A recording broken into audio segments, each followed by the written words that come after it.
So we are currently walking on what is on Google Maps referred to as Walker Ridge. But as of last year, when President Biden, prior to his term ending and the transition of power, one of his last acts was to use the Antiquities Act to add this stretch of land to the Berryessa Snow Mountain National Monument. And in that action, I believe, was wording to change this place to Molok Luyuk, which is Patwin for Condor Ridge. And Patwin is a people, or sorry, I misspoke. Patwin is a language. So just how I am bilingual and I speak English and Spanish, I am neither English or Spanish. Those are just languages I speak. The Patwin language was spoken by the people of this land, who are of the greater, the group designation is the Winton people,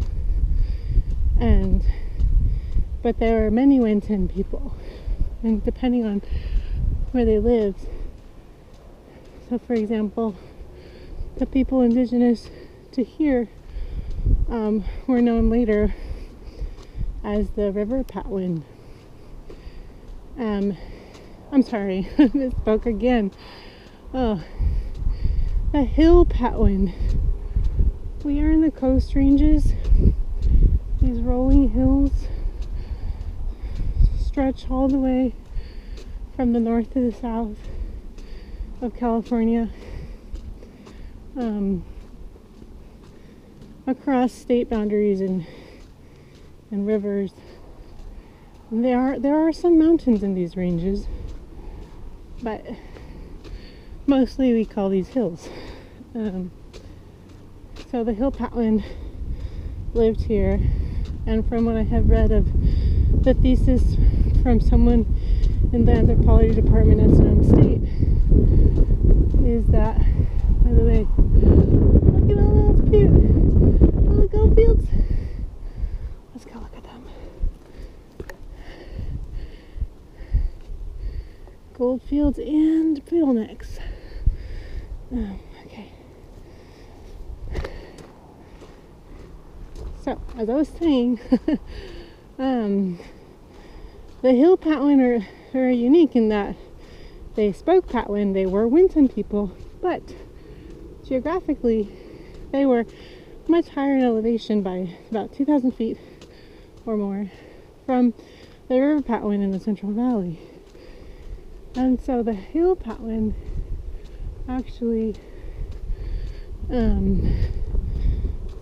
by culture, from what I understood of this thesis, is that they are more like the Pomo and the Lake Miwok to the west, which we are facing now, where Clear Lake is.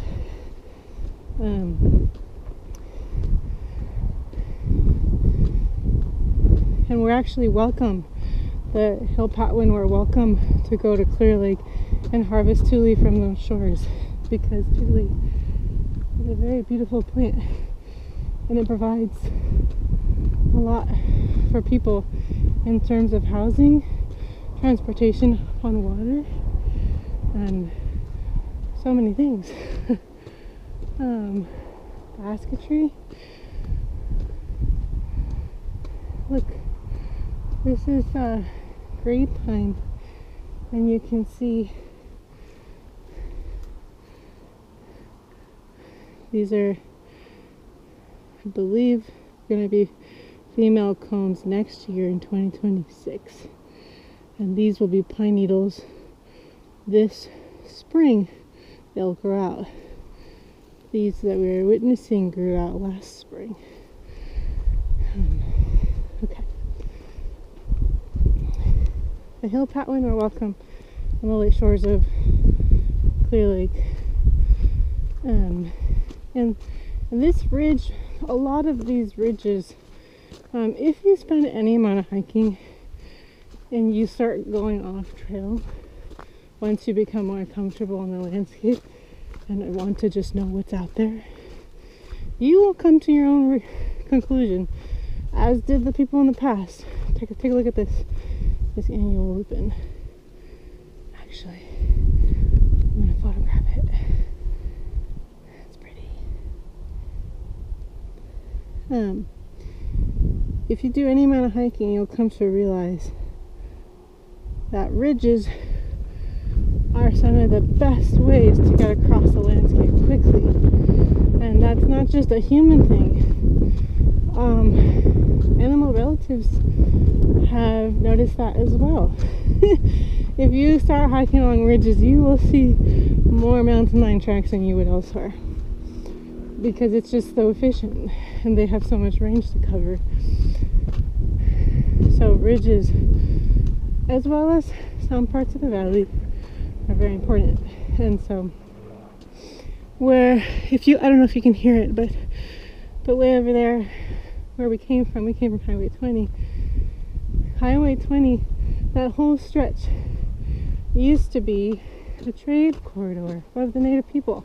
That's how the Pomo and the River Patwin and the Hill Patwin and others would travel this part of the coast ranges. And Molok Luyuk was an extension of that.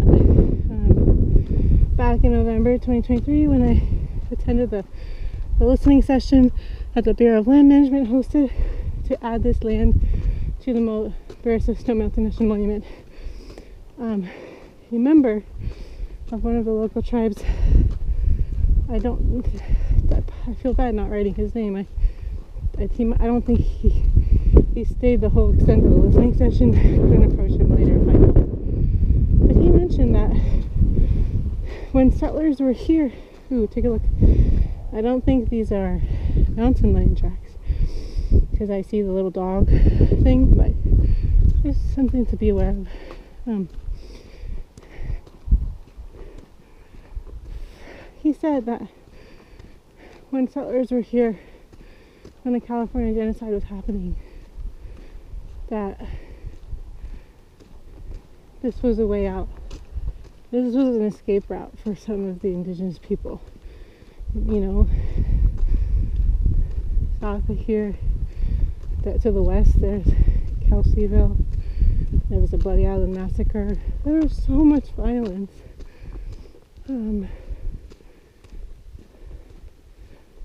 So some people stayed, some people survived with Tulia straws. Other people fled. And these ridges were a way to do that. So you can imagine why this is important. This place is important. And there's vegetation maps of this place. And it's clearly very well tracked by OHV users. This is a very popular place by many different people. And as far as I know, not much is written about it, other than that one thesis that is not just this specific ridge, but the entire Indian Valley Reservoir.